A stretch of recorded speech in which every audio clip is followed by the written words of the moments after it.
de-Benzinization or de-Ivanishvilization of Georgia.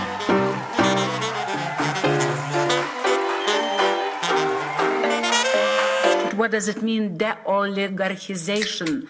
It means de-Benzinization or de-Ivanishvilization of Georgia. გამარჯობა მეგობრებო, ფორმულას ეთერში თქვენ უყურებთ 225 ეპიზოდს გააცემისა კვირაში ერთხელ მიშამ შვილდაძესთან. მიმდინარე კვირაში კოცებმა ყველაფერი ცადეს, რომ BBC-ის სიუჟეტი გადაეფარათ და სხვა რამეზე გველაპარაკა. მიიღეს პროტესტის შემზღუდავი კანონები და ანონსეს განათლების რეფორმა. რა აღარ იკადრეს, კობახიძე აშხაბადშიც კი ჩავიდა. თუმცა ამ საქმიდან არაფერი გამოვიდა. კვლავ აქტუალური რჩება კითხვა, რით მოგწამლეს შარშა. სუსმა ვითომ გამოძიება ჩაატარა და დაადგინა, რომ ქიმიური ფხვნილი, რომელსაც შინაგან საქმეთა სამინისტრო აქციების დროს იყენებდა, ქლორობენზილიდი მოლონონიტრილია. ისეთი სიამაყით განაცხადეს სუსის ბრიფინგზე ქლორობენზილიდი მოლონონიტრილი თითქოს რაღაც კაი რამე იყოს, ნო? აი მარმელადივით. ამის შემდეგ კოცებმა თემას ასწრაფოდ დახურეს და სხვა თემებზე გადაერდნენ. ალბათ ბოდიშსაც ითხოვენ საზოგადოებისგან, რითი მოვაცდინეთ ეს დღეები. ყველაზე ბედნიერი სუსის გამოძიებით შინაგან საქმეთა მინისტრის მოადგილე ალექსანდრე დარახველიძე ჩანდა. სუსმა თავისი გამოძიების ფარგლებში ყველა კითხვას გასცა პასუხი. ქუდი დაიხურა დარახველიძე. სუსის თქმით, ეს ნივთიერება იქნა გამოყენებული 4-5 დეკემბრის დარბევების დროს. თუმცა არაფრის დიდებით ამბობენ იმ ნივთიერებას, რომელიც გამოყენებული იყო 28, 29, 30 ნოემბრის დარბევების დროს, ასევე 1, 2 და 3 დეკემბრის დარბევების დროს. აი 4 დეკემბრიდან უკვე ამბობენ ქლორობენზილიდი მოლონონიტრილი. და ის 6 ღამე რითი არბიეს მოსახლეობა არ ამბობენ. კოცებო, მე გასავლით რაც უნდა თქვათ. თქვით, რომ არ იცით რა იყო მანამდე, იმიტომ რომ 3 დეკემბერს გაგითავდათ. და ამიტომ ვეღარ ადგენთ რა გათავდა. რაც შეეხება გამოძიებას, კოცებმა თვითონვე ჩაატარეს გამოძიება და დაადგინეს, რომ არაფერი დაუშავებიათ. ვინმეს რამე კითხვა გაგიჩნდათ? რავი, მე მაგალითად არანაირი. ბავშვი რომ მარტო დატოვებს სახში და რაღაცას რო გატეხავ. შენ გატეხე მამიკო? არა. კაი. პროპაგანდისტვის შეიძლება საკმარისი იყო ეს გამოძიება, თუმცა რა თქმა უნდა თემა არ დახურულა. BBC-ის ფილმის ერთ-ერთი რესპონდენტი წამების სასტიკი არაადამიანური მოპყრობისა და დასჯის საკითხებში გაეროს სპეციალური მომხსენებელი ჯილ ედვარდსი ამბობს, რომ სამთავრობო ორგანოს არ შეუძლია საკუთარი თავის გამოძიება. ეს ევროპის საბჭოს საქმეა. აი აქ ცოტა გართულდა ამბავი.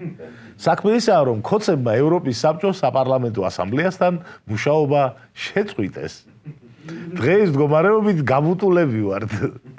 გაბუტულ ქვეყნებთან რა ბერკეტები აქვთ ევროპის საბჭოში, არ ვიცით. გადავხედეთ ევროპის საბჭოს სტრუქტურას, ვერსად მივაგენით გაბუტულ ქვეყნებთან ურთიერთობის დეპარტამენტს. არა აქვთ. გამოძიებით კმაყოფილი არც ბრიტანეთის სახელმწიფო მინისტრი სტივენ დაუთია. მოველით, რომ საქართველოს შეასრულებს თავის ვალდებულებებს ქიმიური იარაღის კონვენციის ფარგლებში. გამოძიების კონკრეტულ მიმართულებაზე მიგვითითა დაუთიმ. კოცები აქ გაწიწმადნენ და იქით შეუტიეს BBC-ს და მთელ ბრიტანეთს. კობახიძემ თქვა, დიდმა ბრიტანეთმა BBC-ს სიყალბის გამო ბოდიში უნდა მოიხადოს. შეიგინა ფაქტობრივად ირაკლი. და ბრიტანეთის საელჩოს პასუხმაც არ დააყოვნა. საელჩოს განცხადებით, BBC ბრიტანეთის მთავრობისგან დამოუკიდებელია. შესაბამისად, ბოდიშის მოხდის საკითხი მისივე გადასაწყვეტია. ანუ ამათ წარმოდგენაც კი არ აქვს, როგორ შეიძლება, რომ საზოგადოებრივი მაუწყებელი იყოს დამოუკიდებელი. ანუ წარმოუდგენ როგორ? საზოგადოებრივი მაუწყებელი სამთავრობო მედია არა? ანუ ჩვენი შეიძლება, რომ დამოუკიდებელი იყოს? თუ. ამ ხალხის ამბავს აუცილებლად დაუბრუნდებით, ადრე თუ გვია. ზუსტად ისე, როგორც 20 ივნისის ამბებს დაუბრუნდით 6 წლის შემდეგ მიმდინარე კვირაში. საქართველოს ახალგაზრდა იურისტთა ასოციაციამ 20 ივნისის საქმეზე დავა სტრასბურგის სასამართლოს დიდ პალატაში ყველა არსებით საკითხზე მოიგო. სასამართლომ ყველა არსებით საკითხთან დაკავშირებით მომჩინების სასარგებლო გადაწყვეტილება მიიღო. ეს ის სასამართლოა, რომელიც ჯერჯერობით Deep State-ის გავლენით არ მოქმედებს. ჯერჯერობით, იმიტომ რომ ამ საქმეზე გამოტანილი გადაწყვეტილება ქოცებს რაღაც პონჩი აწყობთ კიდეც. არის ერთი კაცი, ვიზეც ყველა ჯოხის გადატეხვა თავისუფლად შეიძლება. სასამართლომ დაადგინა, რომ 26 მომჩივნის მიმართ დაირღვა წამების მუხლი ეფექტიანი გამოძიების ნაწილში. სახელმწიფოს მათთვის 646,000 ევროს გადახდა დაეკისრა. ეს არაა ის მაყუთი, რომელსაც ქოცები ვერ გადაიხდიან. ეგ რა არის? ნამახვა ესე მარტო 383 მილიონი წავაგეთ. ხითხითებენ ალბათ ქოცები. თავარი კი ამ ამბავში მეგობრებო ისაა, რომ სამართალი ადრე თუ გვიან იმარჯვებს. სტრასბურგის შემთხვევაში ხშირად უფრო გვიან ვიდრე ადრე, თუმცა მაინც იმარჯვებს. ეს კარგად დაიმახსოვრეთ. ასეთივე სამართლიან გადაწყვეტილებას მიიღებს სტრასბურგი პოლიტპატიმრების საქმეებზეც, სოლიდარობა რეჟიმის ტყვეებს. ლეგიტიმაციის ფარგლებში ირაკლი კობახიძე თურქმენეთში გაემგზავრა და პუტინთან ერთად მიიღო მონაწილეობა რაღაც კონფერენციაში. რაღაც, იმიტომ რომ ნეიტრალიტეტის თემაზე იმართებოდა ფორუმი. პუტინი, ირანის პრეზიდენტი, შუა აზიის დიქტატორები, ეს ის გარემოცვა იყო, სადაც კობახიძე იმყოფებოდა. აქაც კი უკან ცოტა ბოლოში დააყენეს. ალბათ უთხრეს, რომ რა ის დიქტატორი შენახარ.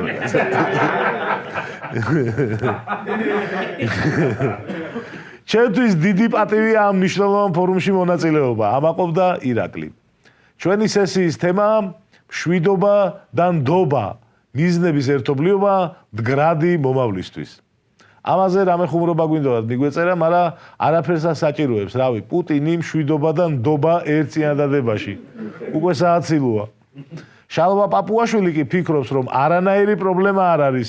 ჩვენ მოქმედებთ საქართველოს ეროვნული ინტერესებიდან გამომდინარე. ვინაა პუტინი? კაცი, რომელმაც საქართველოს ოკუპაცია მოახდინა. ოკუპირებული ტერიტორიები დამოუკიდებელ სახელმწიფოებად გამოაცხადა. იჩალიჩა, რომ სხვა ქვეყნებსაც ეღიარებინათ. ცენტრალურ ავტობანთან გაავლო მალთუხლართები. უკრაინას წაართვა ყირიმი, თითქმის 4 წელია ომშია უკრაინასთან, დაახოცა, დაასახიჭრა თავისი მილიონზე მეტი ჯარისკაცი. დაახოცა უკრაინის მშვიდობიანი მოსახლეობა, ომის დამნაშავეა და მასზე ჰააგაში ძებნაა გამოცხადებული. და შალვა პაპუაშვილი ფიქრობს, რომ არანაირი პრობლემა არა. რას აღარ კადრულობენ ქოცები, რომ ლეგიტიმაცია მიიღონ. მათ შორის თანახმა არიან პირდაპირ მტერთან ერთად დასდენ მაგიდასთან. ადრე კობახიძე ირანში იყო, სადაც ძირს ამერიკას სკანდირებდნენ. მერე ზღვაზე გასასვლელის არ მქონე ქვეყნების კონფერენციას დაესწრო. და ახლა ნეიტრალიტეტის თემაზე ფორუმს პუტინთან და სხვა დიქტატორებთან ერთად. ამან გვიბიზგან გაგვეკეთებინა რუბრიკა ჩვენი მოგონილი ლეგიტიმაციის კამპანია. შეგახსენებთ, რომ ნებისმიერი დამთხოვა იქნება შემთხვევით. ლეგიტიმაციის ამაღლების მიზნით ახალი წლის დღეებში ყაველაშვილის ჩააცმევენ პრეზიდენტის ფორმას და კარდაკარ ჩამოატარებენ.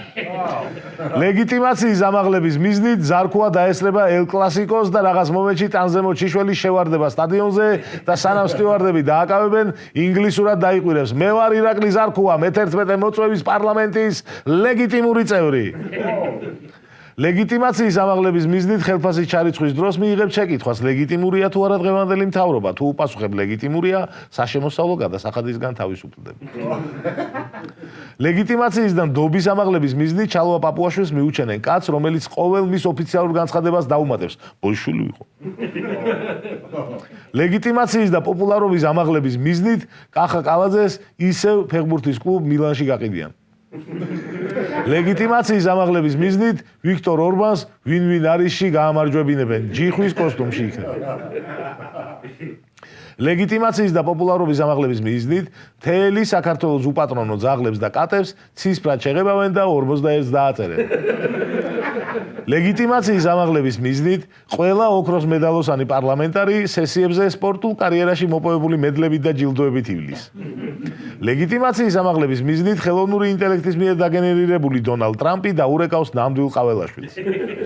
ლეგიტიმაციის ამაღლების მიზნით კიდევ 1 მილიონი უკმაყოფილო მოქალაქის დაკავება და ქვეყნიდან გაძევებაა დაგეგმილი. ლეგიტიმაციის ამაღლების მიზნით ემიგრანტებისთვის ჩამორთმეულ ხმის უფლებას საქართველოში მცხოვრებ რუსეთის, პაკისტანის, ინდოეთისა და ჩინეთის მოქალაქეებს მიანიჭებენ. ლეგიტიმაციის ამაღლების მიზნით მურუსიძეს და ჩინჩალაძეს თანამდებობებს გაუცვლიან და იტყვიან, რომ სასამართლო რეფორმა გავატარეთო. ლეგიტიმაციის გაზრდის მიზნით კობახიძეს ძალით ჩაიყვანეს საოკუპაციო ხაზთან და ფოტოებს გადაუღებენ. ოღონდ პუტინს რო ეძინება იმ დროს. ლეგიტიმაციის ამაღლების მიზნით ავღანეთს და საქართველოს შორის კოსმოსში თანამშრომლობის მემორანდუმი გაფორმდება. ეს იყო ჩვენი მოგონილი ლეგიტიმაციის აქტივობები. შეგახსენებთ, ნებისმიერი დამთხოვა იქნება შემთხვევით. ახლა გადავიდეთ გადაცემის მეორე ნაწილზე, ჩაანალიზებაზე. უკვე ჩვევაში გადამივიდა. სხვა დროსაც, როცა კოკა-კოლა სვავს, სიღრმისეულად ვიწყებ ლაპარაკს.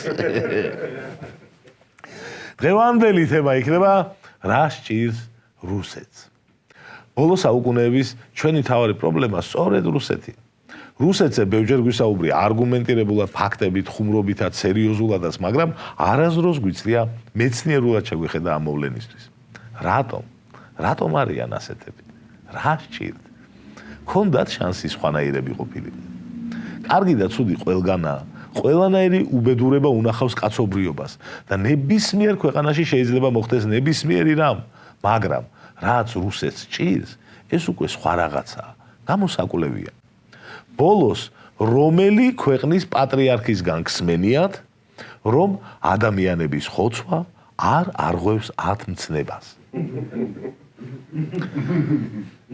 ბოლოს რომელი ქვეყნის პატრიარქი ნახეთ, რომ ბომბებს აკურთხებდეს. რუსული სახელმწიფოს და საზოგადოების გახსნა ჩანს ყველა დონეზე, წვრილმანებშიც და მსხვილმანებშიც. რუსი ჯარისკაცი რო ურეკავს დედას და ეუბნება: დედა, ტყვედ ჩავვარდი, უკრაინაში ვარო და დედა რო პასუხობს: დოლარი იყიდეო. სასაცილოა კი, მაგრამ ერთი წამი დავფიქრდეთ. ეგეთი რამე გაგიგიათ სადმე. რავი, აი დედას შვილი მოეკლას მსმენია, ნაგავში აი ეგეც გამიგია. გარკვეულმა ემოციებმა ადამიანს შეიძლება ამ ზომამდეც კი მიიყვანოს, მაგრამ დოლარი იყიდეო. ეგ რომელი ემოციაა? არ არსებობს ეგეთი ემოცია. ნებისმიერ ძუძუმწოვარში მშობლის და შვილის კავშირი არის ძალიან ძლიერი. ზოგიერთ სახეობაში ეს ურთიერთობა სიცოცხლის ბოლომდეც კი ნარჩუნდება. ვეფხვი მაგალითად 2-3 წელი ზრუნავს შვილზე, მერე წყდება ყველანაირი კავშირი. ცალნამგალა ვეშაპიკი სიცოცხლის ბოლომდე ზრუნავს შვილებზე, მთელი ცხოვრება.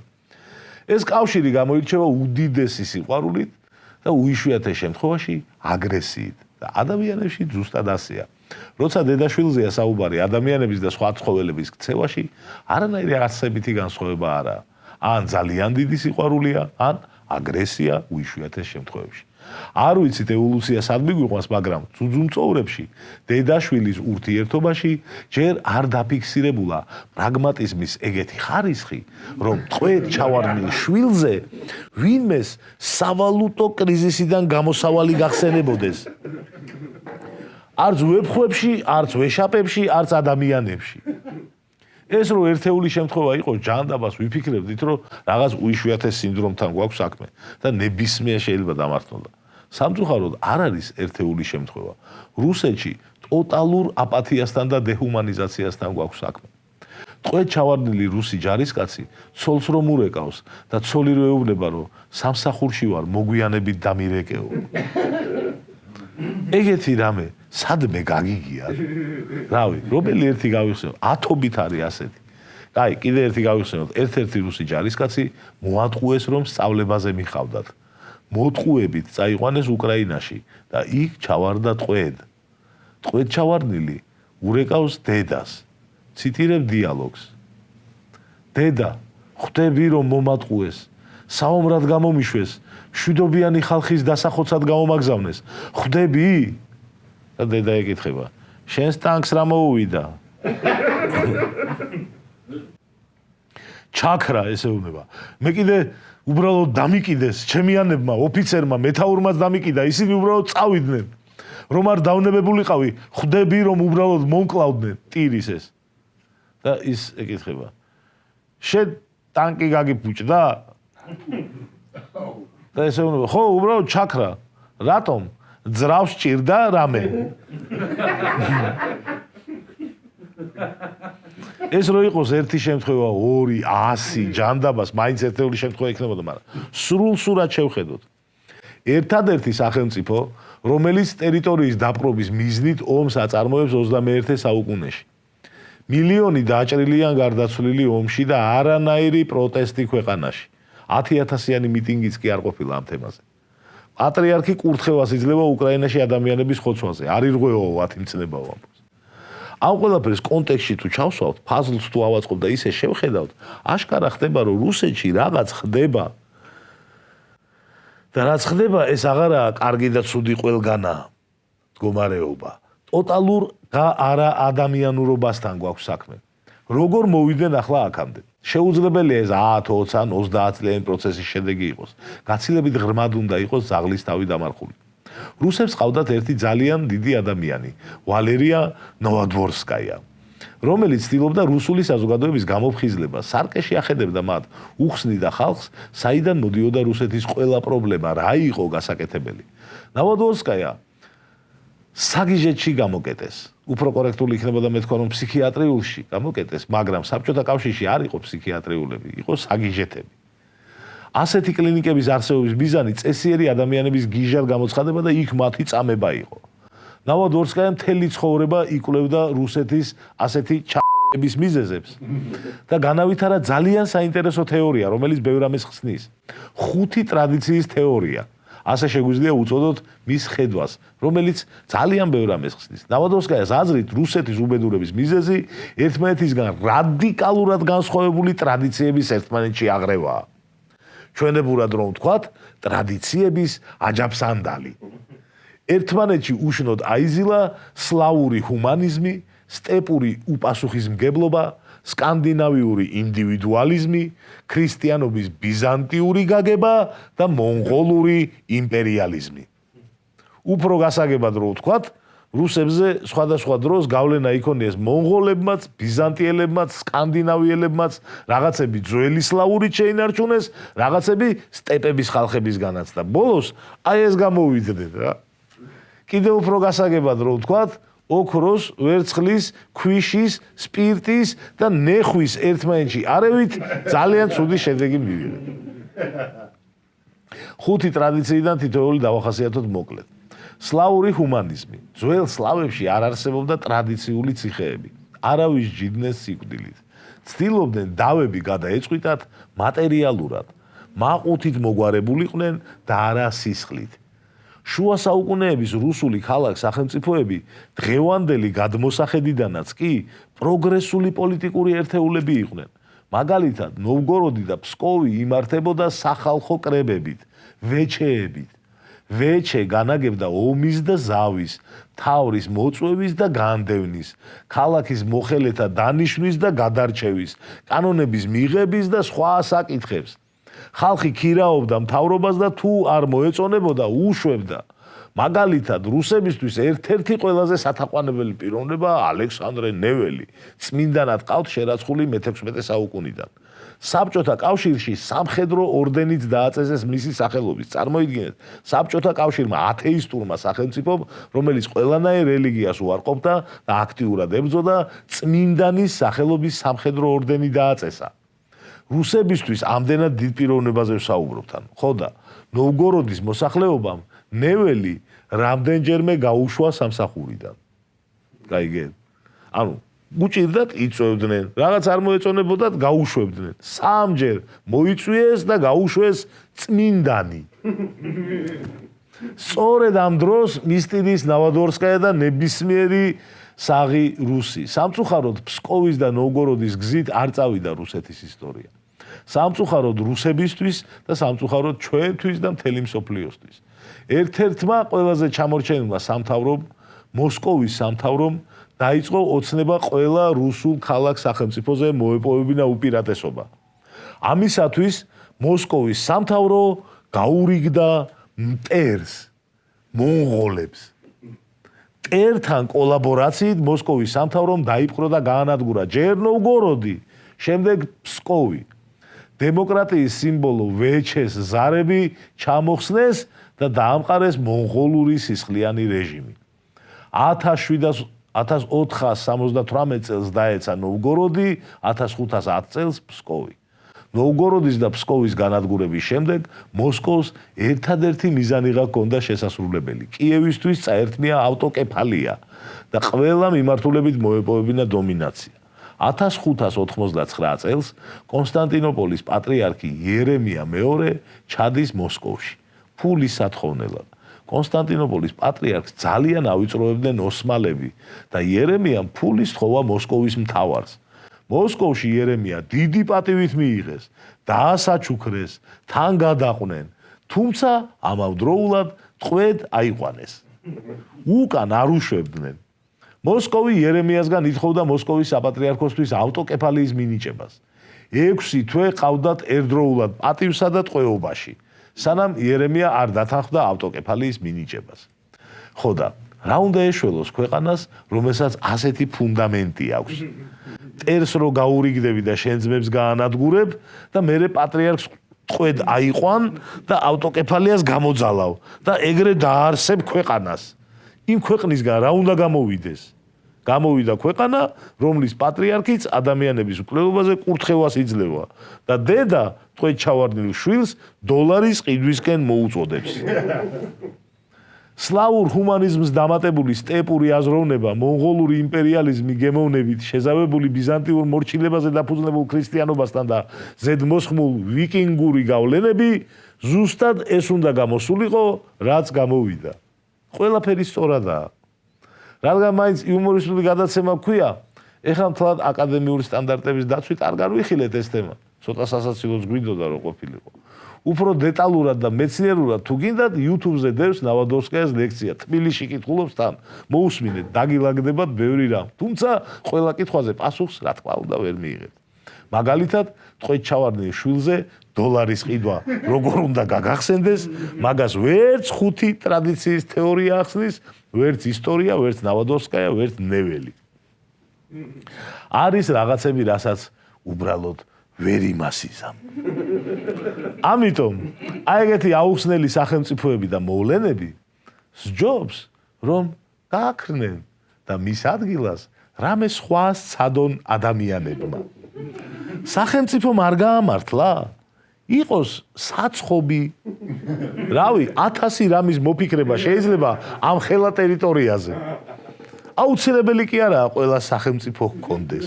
მადლობა ყურადღებისთვის, სულ ეს იყო რაც დღეისთვის ვიდეო. შევხვდებით მომავალ შაბათს ფორმულაზე.